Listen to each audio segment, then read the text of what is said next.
Now I want to mark a diameter of 5 inches on this foot, and I'm going to use these dividers to show you how to do that. Now I'm going to ultimately use this chuck to hold the bowl when I turn it around, and that's the diameter that I want to use.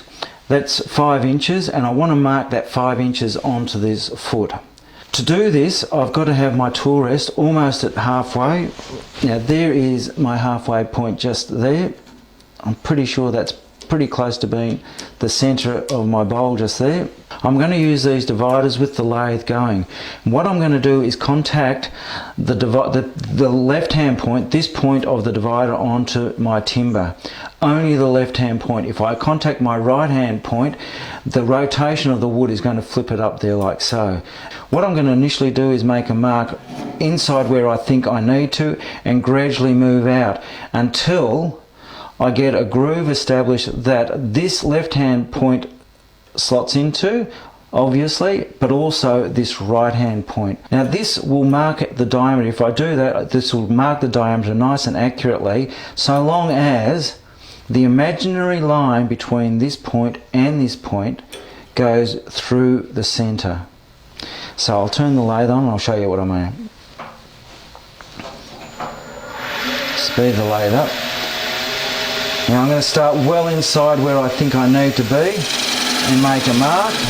You can see I've made a mark on my left hand side, but it doesn't line up with the right hand tip. So I come out a little bit. There it is there.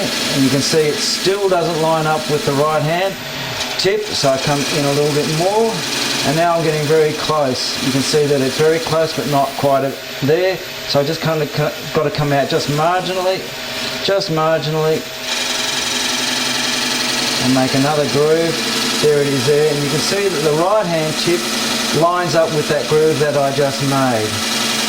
And that's my diameter just there. So that's going to be the diameter of my foot. And I'm going to contract the jaws around that. Now I'll just turn the lathe off. If I don't have the imaginary line between that tip and that tip going through there, I will get a false reading, and I'll just show you what I mean now. I'll exaggerate it. That is the right diameter just there, but if I move that up there like so, you can see that the left hand tip is in, but the right hand tip is way out. So if I had that other caliper, or the other point of the caliper, or the divider up there, it would give me a false reading. So this is the way I always mark my diameters on my foot, whether I do a contraction mode for my chuck or I'll expand the jaws in there. And it's a very good way to use. Now, just remember what I was saying before about touching that right hand tip. You can see that that could go in there like that as I spin the wood, and then it gets to there and then springs out rather dramatically, and it can give your fingers a bit of a flick, and that really hurts. Anyway, that's that one. I'll see you another time.